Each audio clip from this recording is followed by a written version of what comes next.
Assalamualaikum warahmatullahi wabarakatuh, teman-teman sekalian. Baik, teman-teman sekalian, pagi ini saya akan sedikit membahas tentang bagaimana caranya kita memulai bisnis ayam samu hias ya. Teman-teman bisa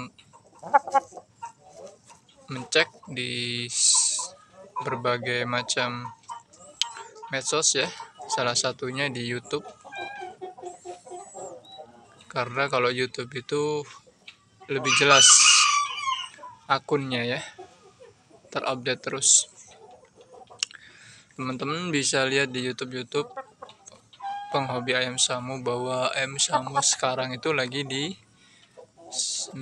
oleh berbagai macam penghobi. Bahkan orang-orang yang tidak suka awalnya dengan ayam, atau bahkan mungkin tidak tahu tentang ayam, ketika melihat keindahan ayam samu, maka mereka langsung suka dan tertarik memeliharanya.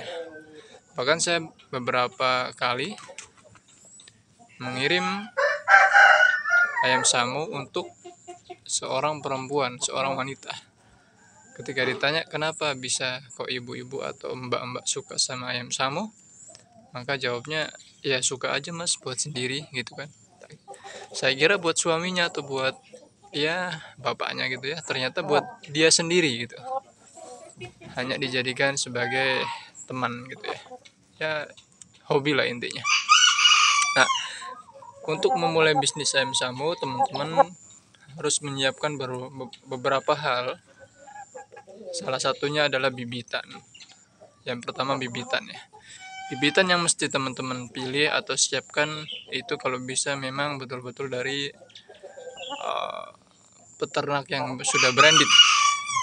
Tidak harus beli di saya ya, tapi yang branded intinya, yang terkenal gitu ya. Sehingga bibitannya itu lebih mudah dikenali dan teman-teman juga nanti bisa lebih mudah untuk dipertanggungjawabkan ininya ya, bibitnya. Pengguna YouTube yang beternak ayam samu ada beberapa ya. Kemudian teman-teman yang kedua adalah siapkan kandang ya. Jadi kalau saya pribadi ya, saya kalau penghobi itu ya, dia serius gitu ya, nggak main-main. Kalau penghobi namanya suka gitu ya. Kalau saya pribadi, saya dulu waktu beli ayam, ketika tidak ada kandang, maka saya beli kandang yang biasa dulu, yang kandang bambu itu ya. Bahkan saya awal-awalnya saya taruh di dalam rumah tuh awalnya. Beli 1, beli 2 gitu ya. Baru setelah itu kita bikin kandang. Bukan disiapkan kandangnya dulu. Kalau disiapkan kandangnya dulu biasanya terlalu banyak kelamaan gitu ya, kelamaan prosesnya. Kalau saya beli dulu, lalu beli kandang yang di toko ayam tuh, udah sementara pakai kandang itu sembari kita membuat kandang gitu ya. Intinya bibitnya ada dulu teman-teman, karena biasanya yang membuat kita semangat itu adanya bibit, baru kita kembangkan, kita bikin kandang. Itu yang kedua teman-teman. Kemudian yang ketiga teman-teman, kalau teman-teman ingin ranahnya itu ke arah bisnis juga, maka usahakan memilih yang sudah dewasa teman-teman, atau membeli indukan. Kenapa? Karena membeli indukan tuh keuntungannya ininya sudah jelas ya, jadinya sudah jelas. Jadi sudah jelas gitu ya indukan itu. Kalau anakan kan kita nggak tahu teman-teman. Kita punya indukan besar, cakep gitu kan, bagus. Jadinya anakannya seperti apa kita nggak bisa jamin. Yang bisa kita siapkan adalah indukan-indukan yang terbaik. Tapi hasilnya wallah alam bisawab gitu ya.